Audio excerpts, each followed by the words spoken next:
If you're a small business owner, you'll know just what it's like to be the chief everything officer. HR, payroll, employee benefits. Well, Gusto can do all of that for you. Gusto is online payroll and benefits software built for small businesses. It's all in one, remote friendly, and incredibly easy to use. It's quick and simple to switch to Gusto. Just transfer your existing data to get up and running fast. Try Gusto today at gusto.com/lockedonsoccer and get 3 months free when you run your first payroll. That's gusto.com/lockedonsoccer. The world's biggest soccer tournament has arrived, and you can trade the entire tournament on Kalshi. On Kalshi, you can trade every match from the opening stage all the way to the final. On Kalshi, you're trading against peers in a live market, meaning there's no house. And as the probability changes, you can buy in and out of your position. For a limited time, download the Kalshi app and use code CUP26 to get $10 when you trade 10. KALSHI, Kalshi. Trade the beautiful game. 18 plus only. Restrictions and eligibility requirements apply. Event contract trading involves risk and may not be suitable for all investors. Prices, values, and available markets may differ from those mentioned. For more information, see kalshi.com/regulatory. Lamine Yamal steps into McDonald's, looks left, sees Pulisic, looks right, sees Jimenez. Gives a nod to Ronaldinho in the corner with a FIFA World Cup meal. Ronaldinho sees Son in the booth. Son finds Beckham going for extra Big Mac sauce. He's got Davies at the table just behind him. Davies going for his collectible cup. But oh! A steal by Henry, who pulls his own collectible cup. Collect one of 9 legendary cups with a FIFA World Cup meal. At participating McDonald's for a limited time while supplies last. All rights reserved. 2026 McDonald's at FIFA World Cup 2026.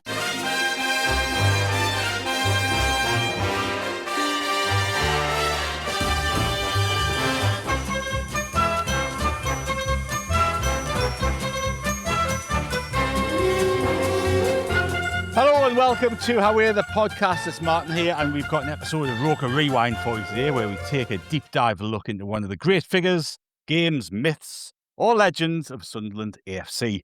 And today we are looking into the legend of a proper captain, one that lasts for more than just one season. The little general, Bobby Kerr, the last man to lift a major trophy for us more than 50 years ago. We're going to find out just what made Sunderland manager Alan Brown, who himself was a feared disciplinarian and recognised as one of the game's leading innovators at the time.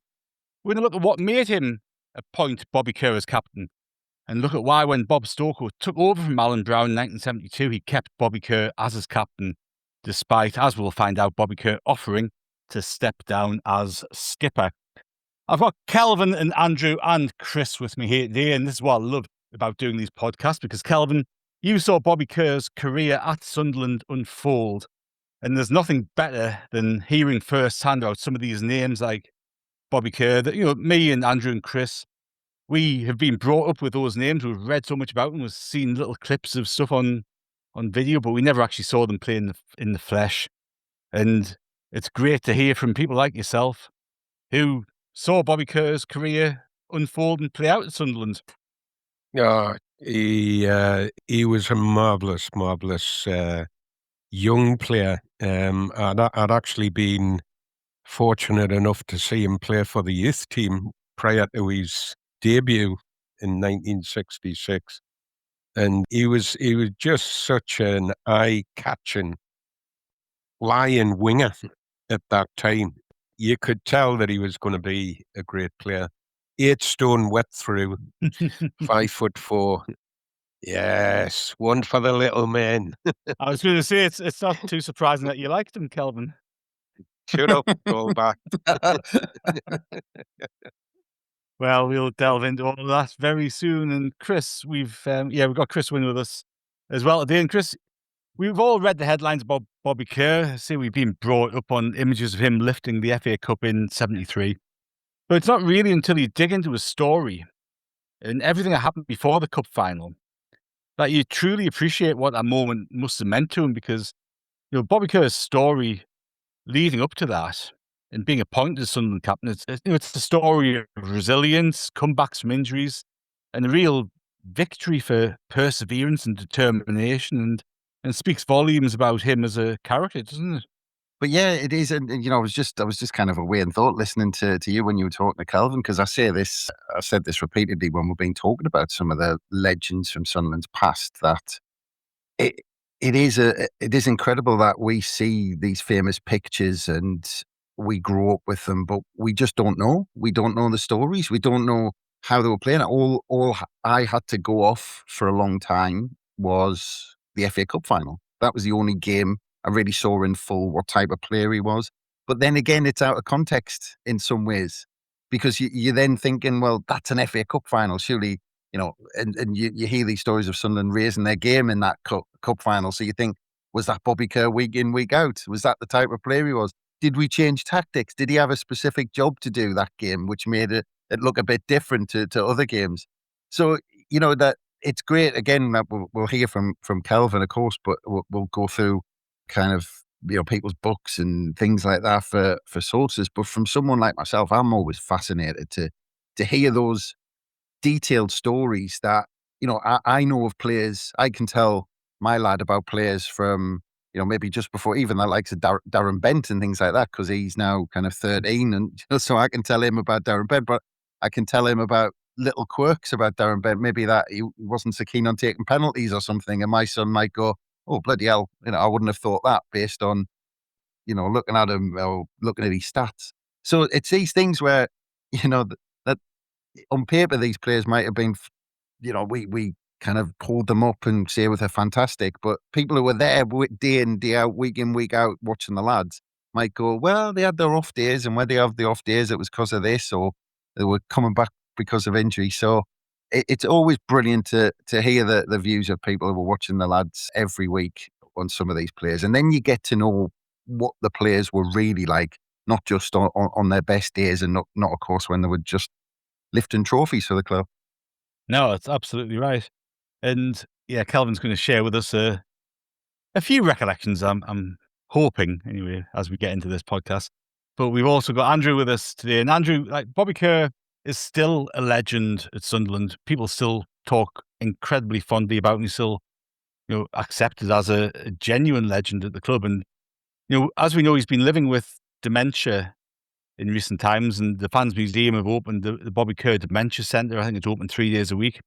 And we even saw Bobby Kerr recently on TV on the Jeff Brown documentary about Rolly Gregoire. And Bobby Kerr was the person who Rolly was introduced to, I think, along with Wayne Entwistle at one point, wasn't he? But Bobby Kerr was in the Fans Museum, and him and Rolly were there together. And that just shows he's still a captain of Sunderland. And it's such an important story to talk about, isn't it?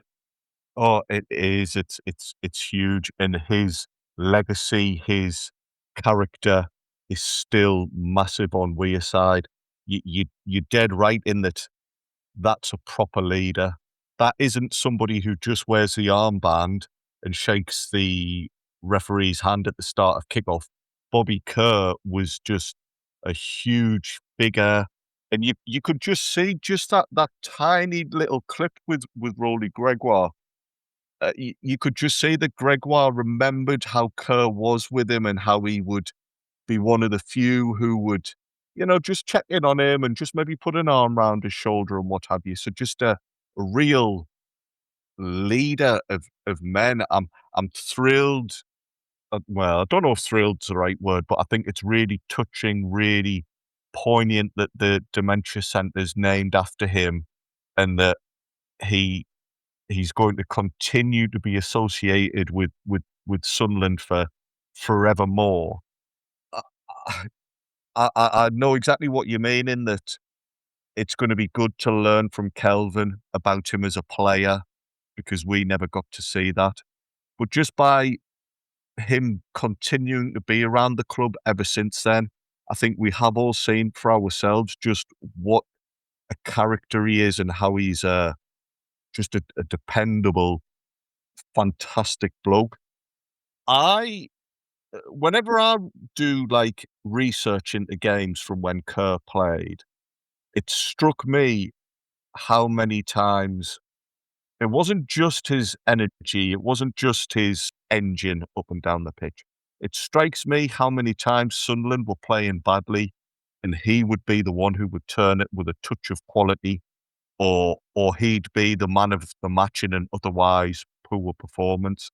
So I am keen to hear the colour to that and the extra information, because you can only ever get so much from reading the archives.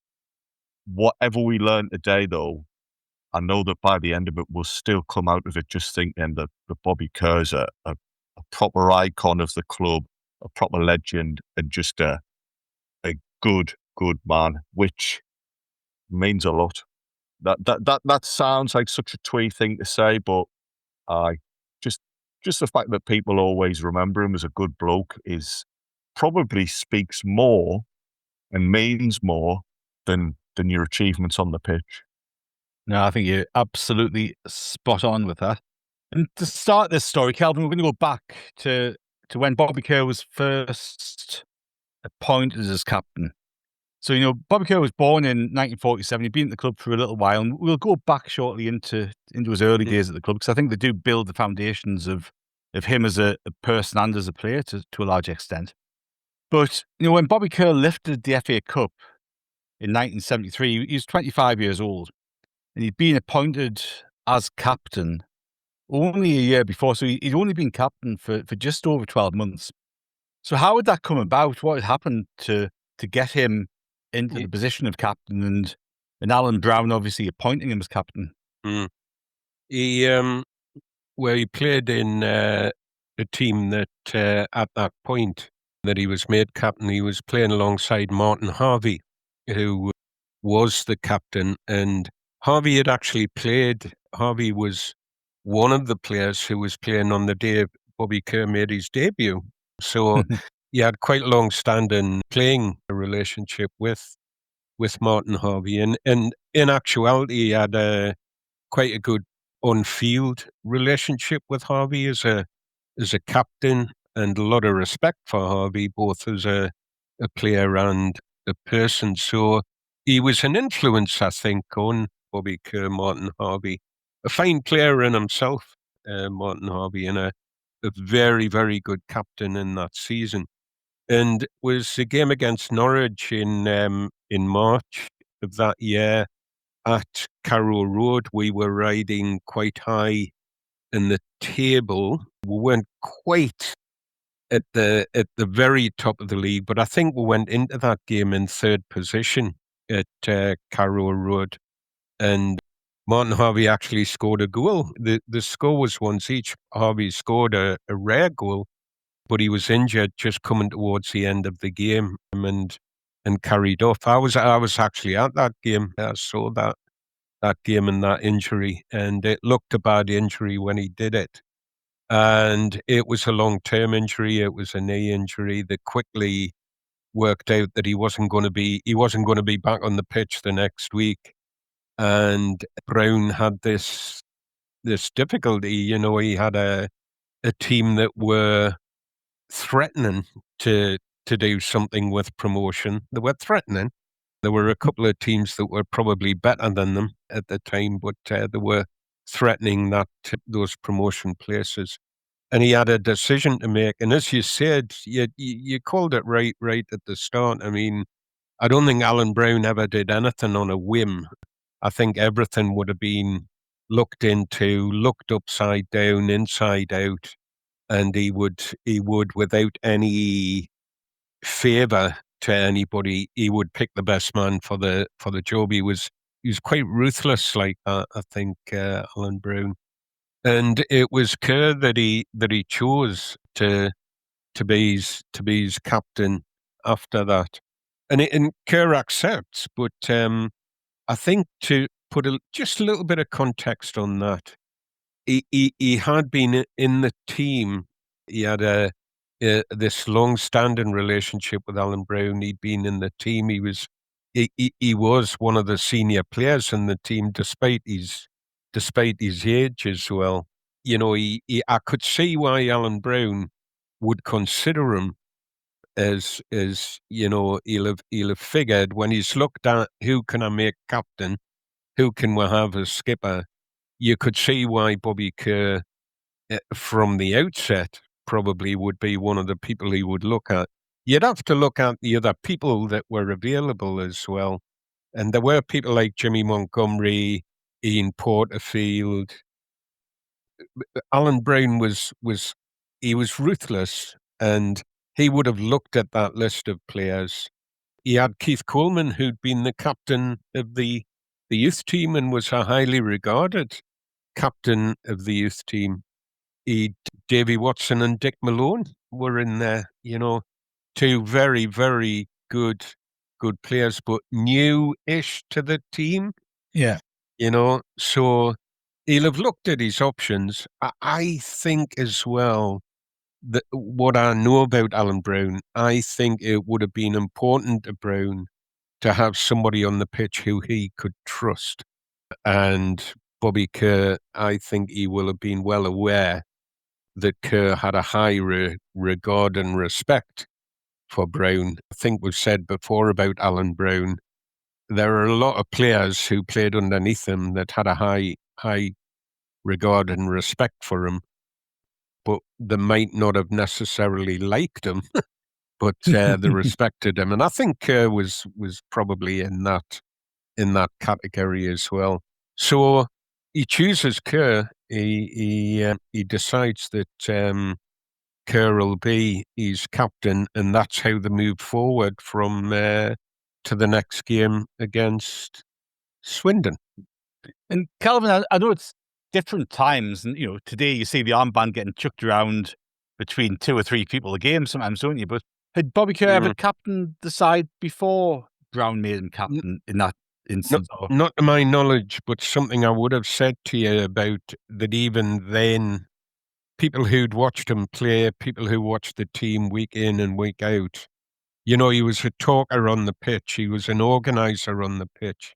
And I think part of his relationship with Martin Harvey as skipper was Kerr would be doing some of this stuff. He was one of the leaders on the pitch. Yeah. His arms were always going. His jaw was always flapping. He was, I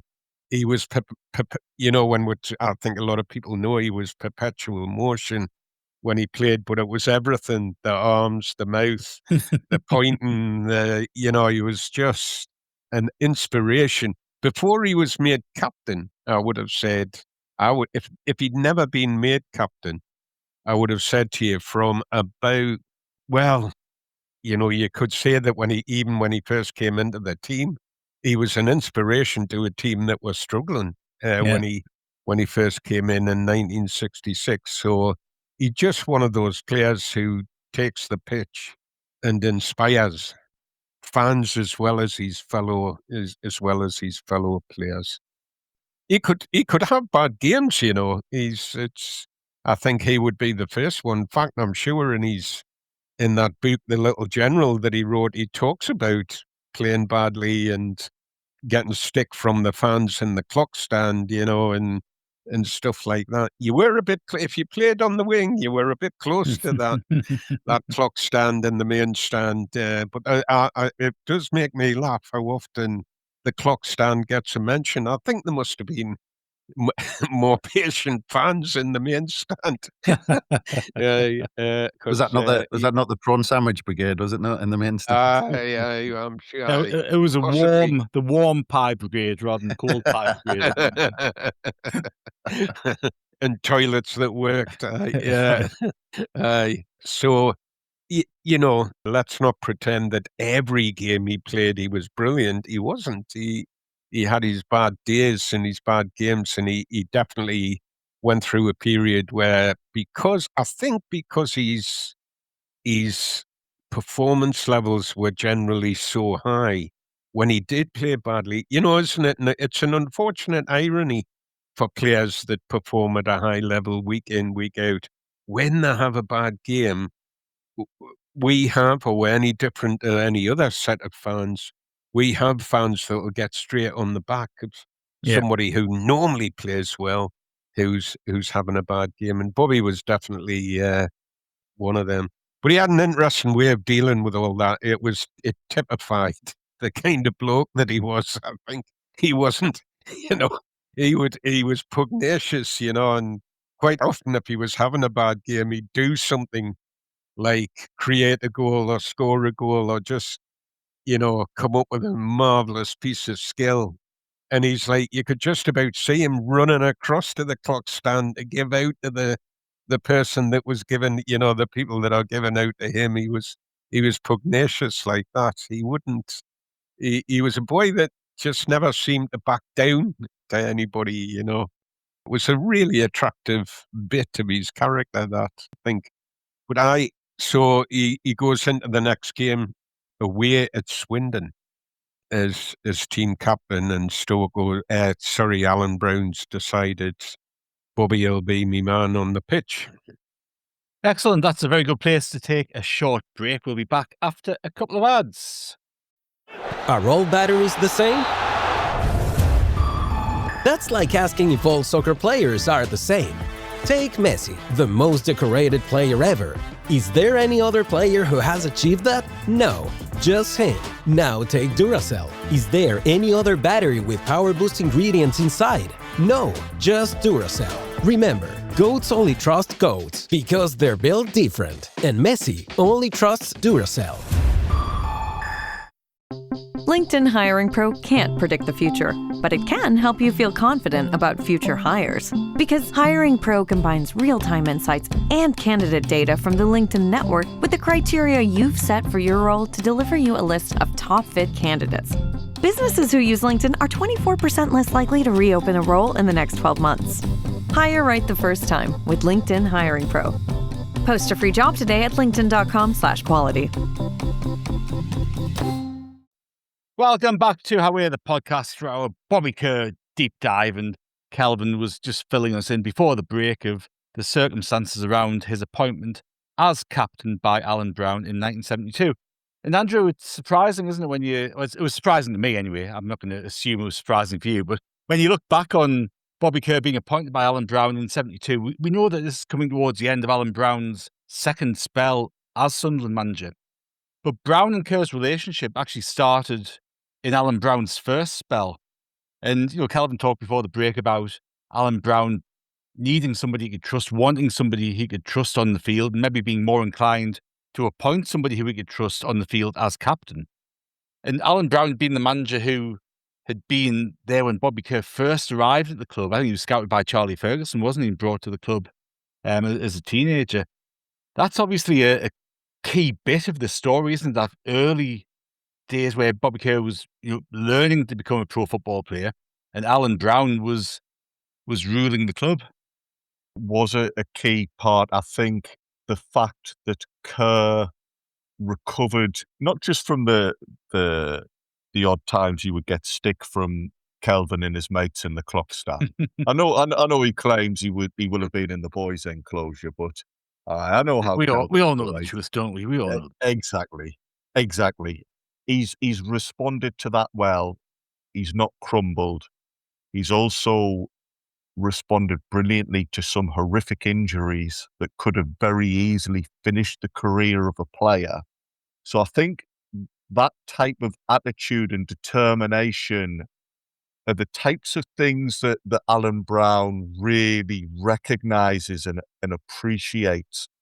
And we see time and time again how it's perhaps hard to get in Alan Brown's good books.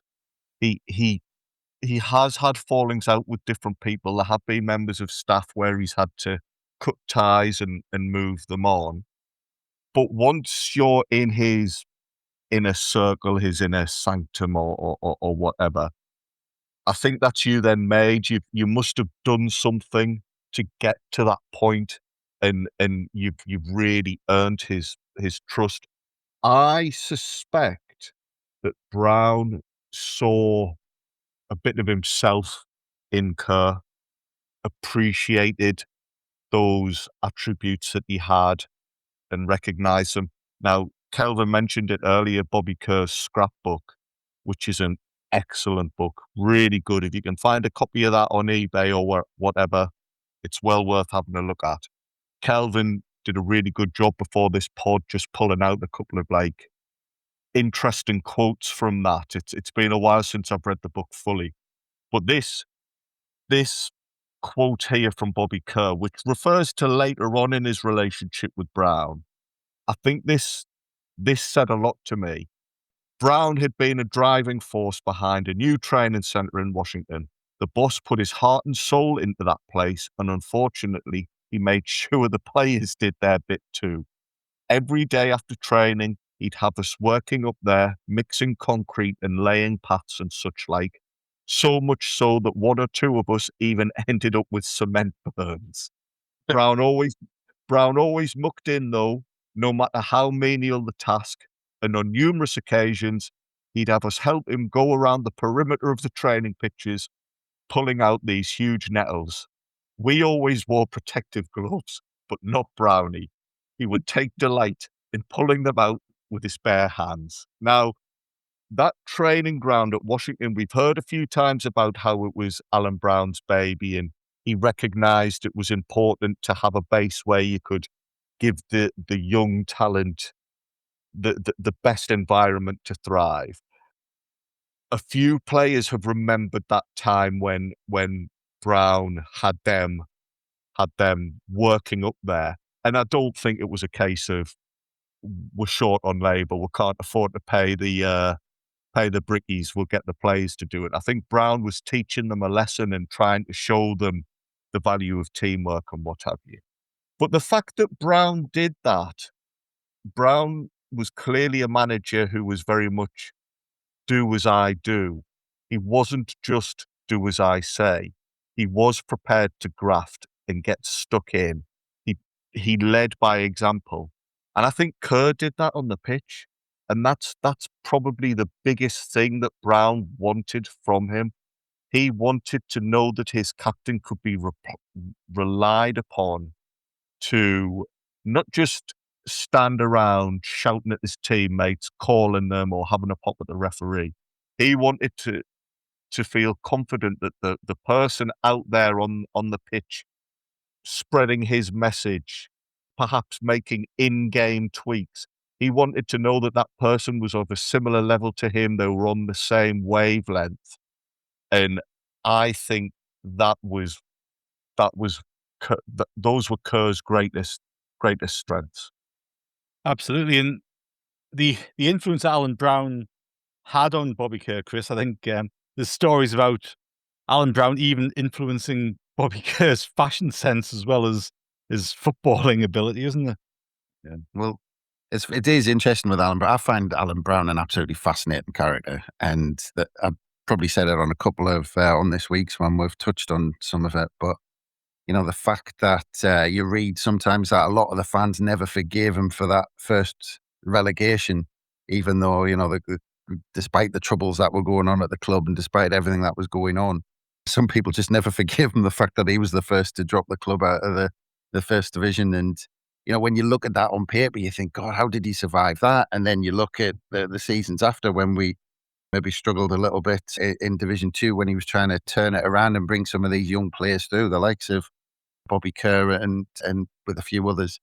But and the whole, you hear it from, I think you've probably heard it from Clough more than anyone else on a public basis, where he talked about how he didn't just develop footballers, he developed what he considered to be men. You know, and it's funny because I was thinking there when Andrew was talking that that what popped straight into my head was the relationship that Alex Ferguson had with the class of '92. It was, but from the face of it, Alan Brown had this relationship with all of his players, where it was when, and again, Andrew said, when you're on the right side of him, he's like a father figure. It's like, right, well, I'll not only bring you into this football club and we'll create a team, I'm going to try and teach you how to be a man and how to hold yourself and how to do certain things, or what is considered to be smart and what's considered to not be. And as Martin said, you know, one of those things that probably Bobby Kerr took in via osmosis was that he should never wear jeans. So he never did throughout, you know, and it was just these things that you probably saw Sunderland players who played under him walk in a different way, you know, with their backs held straight just because Alan Brown would tell them to. He was this, whether you want to call it a teacher, a father figure, he seemed to have that relationship. And, you know, the fact that he said to a bunch of footballers, right, you got to build this training ground. And then you look at one of the first things I remember reading about Brian Clough at Hartlepool. He got all the players to paint all the stands. One of the first things, well, Hartlepools, sorry, I got that wrong there. First thing he did at Hartlepools was got all the players to paint the stands, and he got all the players involved in stuff like that. So you can see that. And it's the same with when you see all these managers who played under Alex Ferguson, they've all got that little bit of that in them where they know that they kind of put an arm around the shoulder, and you can see that from someone who, got to know Bobby Kerr when he brought him in the early 60s, when he was he would have been a teenager, because he was only 19 when he made his debut. But then it was interesting timing, wasn't it? Because he brought him in and he burst onto the scene, then got that injury against Leeds. And then in that time, when he's injured, Alan Brown leaves. And then when he comes back, it's like, oh, you're still here. And it's and Bobby Kerr must have went, oh, brilliant, the gaffer's back. Have I got those timings wrong, Kelvin? Just slightly. So he came in 63, and it is a really good point you're making about his long-standing Alan Brown's long-standing relationship with Bobby Kerr. Because when he comes in 63, Brown's the manager, and the one thing to remember about Brown is he is really, really focused on a strategy, a model of finding sources of young players and bringing them through at the club. So probably like no other manager before him at Sunderland, he's got his finger on the pulse of what's happening with youth team players. He's more involved in that in a way that not too many managers before him or even after him for a long time have ever been involved in. He knew what was happening with the youth team. He knew who was hitting their straps and, who was coming and when they might be coming. He was really, really focused on that. He'd done the same thing at Burnley. And actually, he'd done the same thing in terms of building a training, facility and getting the players to do that. Because Jimmy Adamson, when he became our manager, spoke about Brown making him work on the training facility at Burnley. But he leaves. Remember, Brown left suddenly in 64. But we got promotion, and then Brown had this fallout with the board and left before the start of the 64-65 season. And we ended up with George Hardwick and what have you. And then I realised, Kelvin, yeah. I suggested that Brown gave him his debut. That wasn't right. But what I think the point I was making was that Brown brought him in, and this is where I find it really talking about this father figure type role, where he brought him to the club, then left before Bobby Kerr made his debut. But then while he's been away, Bobby Kerr had hit the ground running, then had the double injuries, and then he's coming back when Alan Brown's returns to Sunderland the second time around. So it must have been a strange thing when Alan Brown came in. Bobby Kerr must have thought, oh, great, I've got this person who was teaching me these things when I first came to the club and I was looking up to. But Alan Brown must have saw this player, this player that he brought to the club and had high hopes of. And I imagine at the time when he came back to the club, it must have been I don't know where it's going now with Bobby Kerr, because I could kind of, throw my hat on him, saying, I know he's going to be this type of player, but now he's had this double injury. I'm going to wait and see.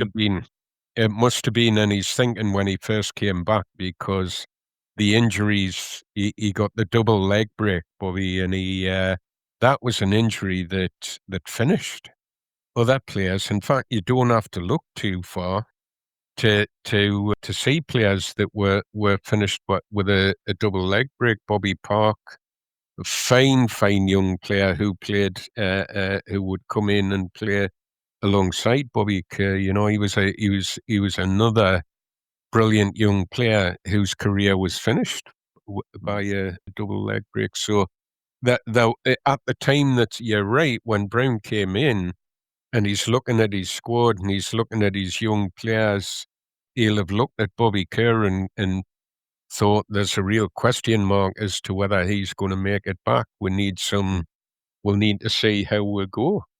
Yeah, because when Alan Brown came back, he'd only played those first 11 games, and that's it. That's all he played. You know, he'd only played those in 66, 67. He'd only played those 11 games by the time Alan Brown got back. Yeah. He was out injured. So it Alan Chris Brown Stewart. must have been looking at him going, I don't know. He's probably questioning whether Bobby Kerr can actually make it back. The Ian McCall was the manager for those 11 games. I can tell you what a fantastic 11 games those were, though. He just it was brilliant, because we were struggling when he got his debut on in 1966. I think it was December the 31st, 1966. We're really struggling, and oh man, it was a great 10 games, and then the 11th game, 7 goals in 10 games he scored. He was brilliant. Can I just Martin, just to go in, just because I think it plays a massive part. Because if Alan Brown comes back and he's looking at this young kid who he knew as a young spotty teenager, and he's come back and he goes, oh Christ, this young lad's had 2 leg breaks, poor lads, you know what I mean? And he's probably not going to make it. He's probably finished. And I think that plays a massive part later on when he does fight back. And then shows that he's running more than anyone else and he's doing more than anyone else. I just think that relationship and the fact that Alan Brown probably had faith to give Bobby Kerr a chance and not just sitting down and go, you're finished. The Lord manager might have just said, you're done. I can't trust you after those 2 injuries. Go and find a job, basically. But Alan Brown probably gave him the chance. And I think that's the relationship kind of building again when he comes back. Just wanted to ask you quickly, Kelvin, from a fan's point of view, because you were like, oh, what a 10 games, absolutely brilliant. He gets these double injuries. As a fan, do you think Bobby Kerr is coming back? So I'm a young fan. I'm a young lad. How old would I be about then? 12. Yeah, I definitely wanted him to come back. He teased us with those 10 games, but there was older people than me that were hoping that he would come back. But there were a lot of people, a lot of fans who would say to you anecdotally, he'll be lucky to get back after that. We'll be lucky if we see him back on the pitch, It was a career ender. Bizarrely as well, I don't know if you know this, it was January the 2nd at Portland Park, Ashington, where the second leg break occurred. He'd played a few games for the reserves and was feeling pretty good about himself, I think. And then, January the 2nd, he gets the second leg break. I think quite innocuously. There wasn't anything malicious or anything. But if he'd spoken to me, I would have said to him, I wouldn't be playing at Portland Park. It's a horrible bloody pitch with loads of divots in. I played a few games there, and it was bloody horrible. So I'm sure all my Ashington pals will be contacting me about that comment. But I wasn't sure, and the proof of the pudding, as they say, would be in the eating. Let's see him back on the pitch, and let's see what he can do. You're right though, Chris, in terms of Alan Brown. I mean, he would have, if he thought, nah, this lad's not going to make it back, he would have just cut him. He was ruthless like that. I think he would have been cut, and Brownie wouldn't have been wasting any more time on him for sure. But yeah, that resilience, that tenacity, that ability to bounce back. And it's funny when you think about it as well, he is, I'm just going to say this again, he's 8 stone wet through. He's not what you would call a robust. He's not a robust little fella, he's not a tank. he's a mate, in many respects. So you might feel that you might wonder, would he have the physique to make it back? But he does. And Andrew, another part of this as well, which we haven't touched upon yet in terms of his development in his early days at Sunderland, was the fact that his youth team coach was Brian Clough. Now, there's a brilliant photo in Bobby Kerr's book of the youth team at the time. Bobby Kerr's obviously part of that. Brian Clough in his tracksuit on the right-hand side of the picture as the coach. And you do wonder, in terms of that comeback from injury and that determination to come back from injury, because Bobby Kerr talks about Brian Clough, watching him run around Roker Park up and down the steps, trying to get back to fitness. He'd seen from the stands and playing games after trying to come back from injury and obviously not lasting for too long. You kind of wonder how long that, or how much rather, that plays into Bobby Kerr's determination and mentality. And the influence that Brian Clough had on him, the game's littered with people, even to this day, who Brian Clough had a massive influence on. But Bobby Kerr was perhaps one of the first that Cloughie really had a big influence on in terms of his outlook, his determination, his career that he actually had. Yeah, I can well see Brian Clough being an important figure in those early days. Even when Brian Clough was like winning European titles and what have you, he would still always say there was nothing that beats the feeling of playing football and scoring goals. Yeah.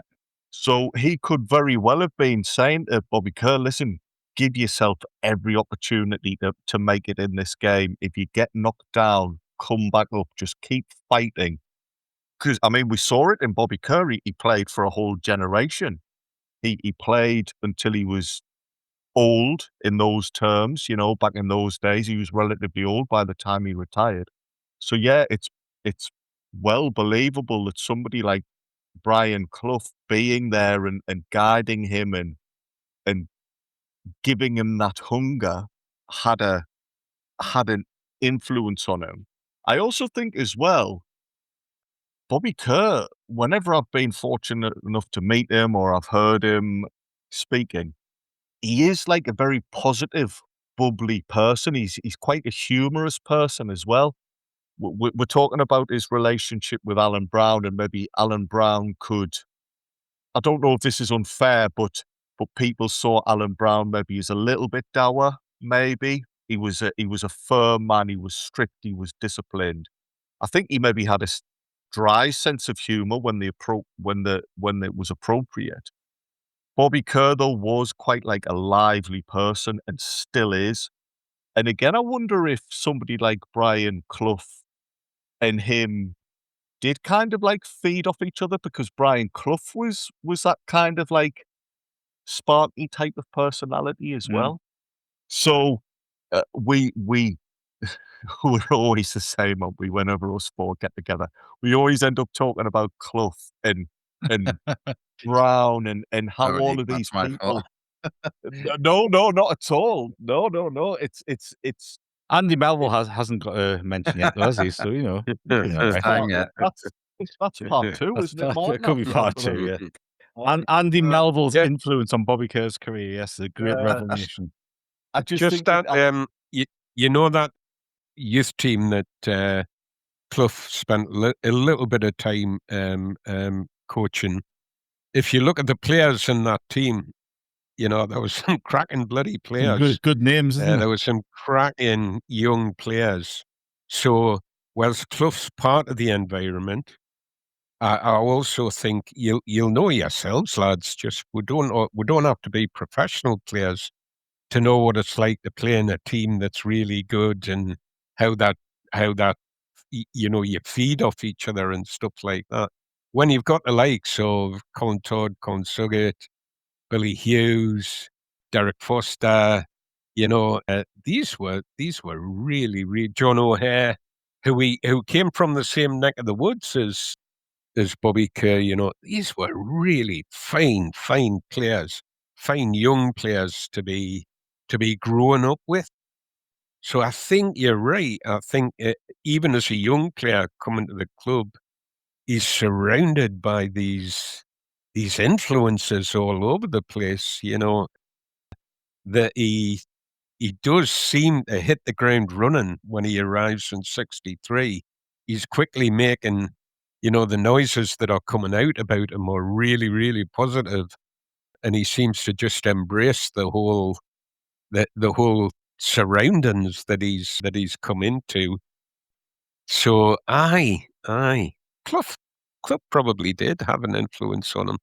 No, that's it. Yeah. And you talked, Kelvin, about that spell of early games he had when he first got into the team, and just to run through those quickly. He makes his debut on New Year's Eve, 66, against Manchester City at Roker Park. Almost 30,000 there in the crowd. He scores an 89th minute winner in a 1-0 game.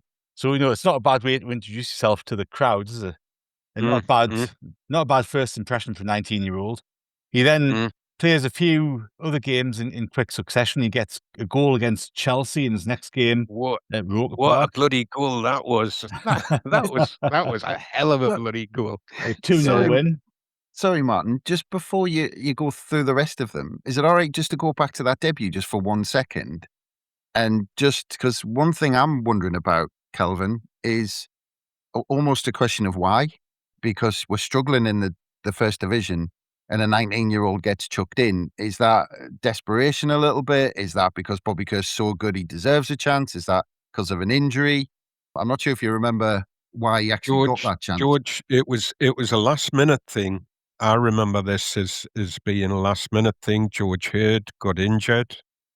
And just to feed into another, high-profile story, this was at a time where, and this is all looking back in hindsight, we as fans don't know about this, but allegedly Jim Baxter was picking the team, not Ian McCall. And it's Jimmy Baxter who comes up to Bobby a couple of hours before the game, slides his arm around his shoulder and tells him that he's playing because George Hurd's failed the fitness test. And that's how he ends up playing. There's a lovely little caveat to that story, because John O'Hare is playing as well in that game. And by chance, Bobby wasn't meant to be playing, and Bobby's father had come in the car to take him and John O'Hare home for New Year. After the game, O'Hare was playing. Bobby was in and around the first team squad.